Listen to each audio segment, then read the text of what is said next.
Hello दोस्तों, कैसे आप सब लोग। होप आप सभी अच्छे ही होंगे। तो कल मैंने एक वीडियो बनाया था जिसके अंदर सैलरी बताई थी मैंने आप लोगों की, लेकिन उसके अंदर थोड़ा सा चेंज है। वो चेंज क्या है वीडियो के एंड में आपको मिलेगा, तो वीडियो को पूरा देखें। साथ ही साथ बताएंगे आपको वर्क प्रोफाइल के बारे में कि क्या क्या काम रहता है आपका कोर्ट के अंदर, कैसी आपकी जॉब रहने वाली है। तो चैनल को ज़्यादा से ज़्यादा लाइक करें, सब्सक्राइब करें। तो आज बताते हैं आपको थोड़ा सा चेंज जो कल मैं नहीं बता पाया था। आज बताते हैं कितनी सैलरी आपकी रहने वाली है। तो चलते हैं दोस्तों।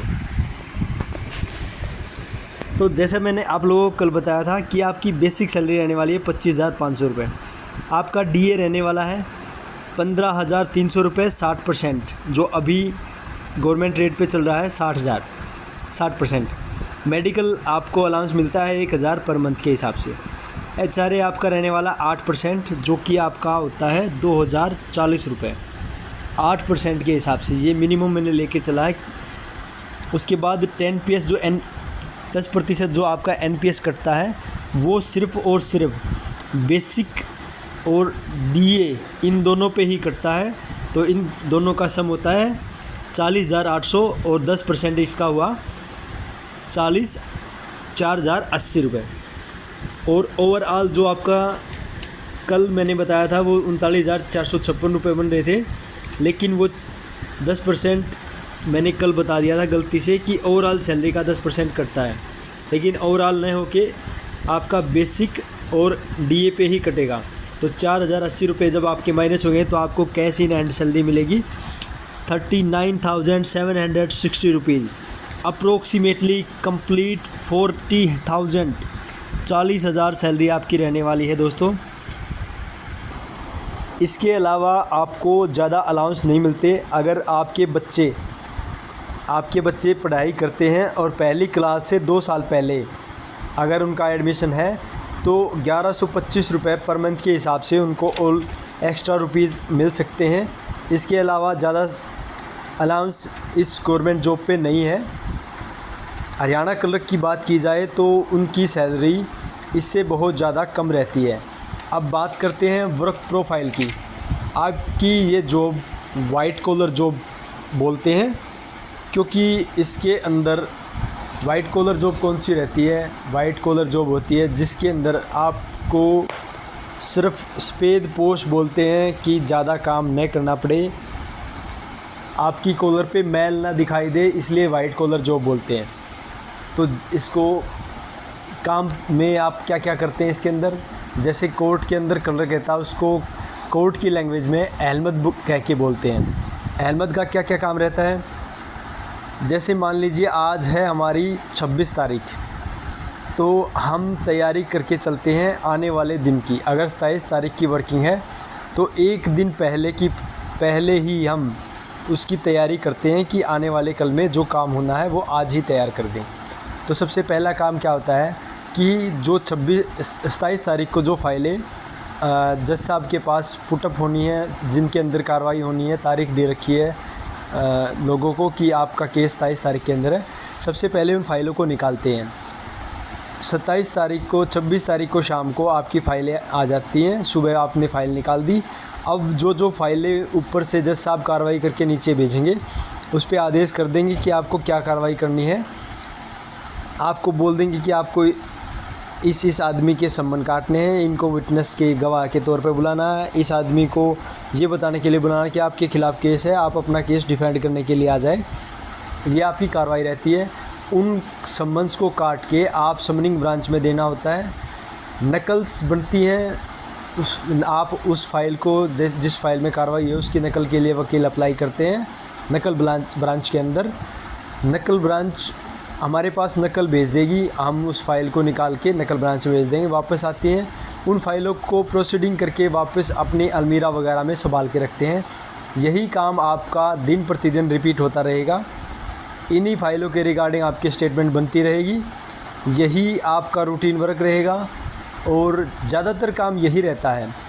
नकल ब्रांच के अंदर जो नकल काम करते हैं क्लरिकल स्टाफ, उनको क्या करना होता है, जो नकल आती है उनकी फ़ोटोकॉपी करके उसको सर्टिफाइड अगर करना है तो सर्टिफाइड करते हैं, और अगर अनसर्टिफाइड चाहते हैं क्लाइंट्स तो अनसर्टिफाइड सिर्फ उसकी कॉपी करके और उस पर टिकट लगवा के, गवर्नमेंट से जो कोर्ट की टिकट होती है वो लगवा के क्लाइंट से, और उनको डिलीवर करते हैं।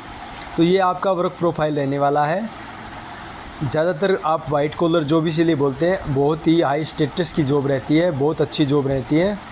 सभी डिपार्टमेंट्स के अंदर कोर्ट का एक अलग ही रुतबा होता है, बहुत ही मान सम्मान के साथ कोर्ट का नाम लिया जाता है। और अगर आपको किसी और चीज़ के बारे में कोई भी डाउट है तो वो भी क्लियर करेंगे, धीरे धीरे बताएंगे। और हाँ, आप लोग तैयारी के बारे में पूछना चाह रहे थे तो मैं इसको बता देता हूँ। तैयारी के लिए मेरे पास 10 एग्ज़ाम पेपर हैं जो पहले के हैं, जो हमारे कोर्ट में आए हुए हैं। उनके वीडियो भी मैं आप लोगों को शेयर करूंगा। अगर कोशिश करूंगा लाइव आके बताने की, तो लाइव भी आके उन पेपर्स के आंसर आपको बताएंगे, उनकी तैयारी करवाएंगे कि क्या क्या सब्जेक्ट में आता है। एक और दोस्तों, एक नोटिस SSSC की साइट पे और पब्लिश हुआ है कि पहले जो इंग्लिश के 50 क्वेश्चन और उनके मार्क्स 20 दे रखे थे, उसको रेक्टिफाई कर दिया गया है। अब ऑब्जेक्टिव क्वेश्चन इंग्लिश के 20 ही रहेंगे। कितने रहेंगे दोस्तों? ऑब्जेक्टिव क्वेश्चन आपके, मैं फिर से बता रहा हूँ, ऑब्जेक्टिव क्वेश्चन आपके 20 ही रहेंगे। पहले क्या था? पहले आपको 50 क्वेश्चन थे और उनके मार्क्स थे 20, लेकिन अब उसको रेक्टिफाई कर दिया गया है कि 20 क्वेश्चन ऑब्जेक्टिव रहेंगे आपके और उनके मार्क्स आपके 20 रहेंगे। पहले क्या था आपका? 50-20, लेकिन अब है 20-20।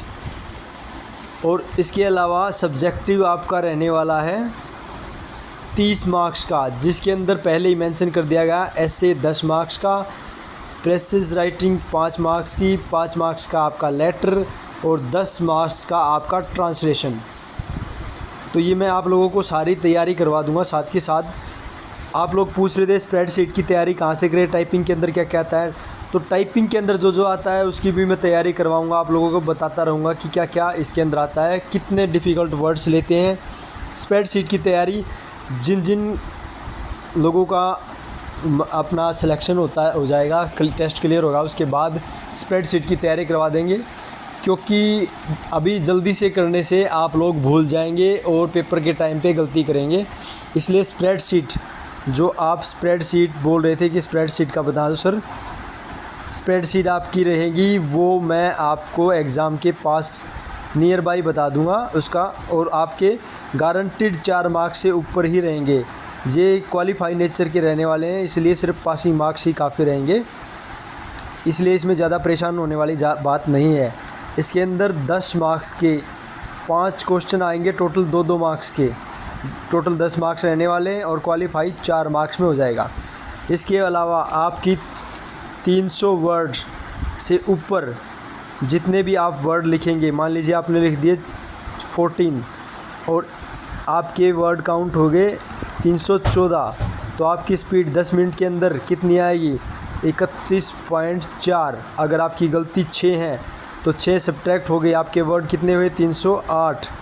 आपकी स्पीड आई 30.8 और आप क्वालिफाई हो जाएंगे। तो ज़्यादा से ज़्यादा वीडियो को शेयर करें, लाइक करें, सब्सक्राइब कराएं और ज़्यादा से ज़्यादा चैनल को आगे से आगे बढ़ाएं। Thank you. जय हिंद, जय भारत।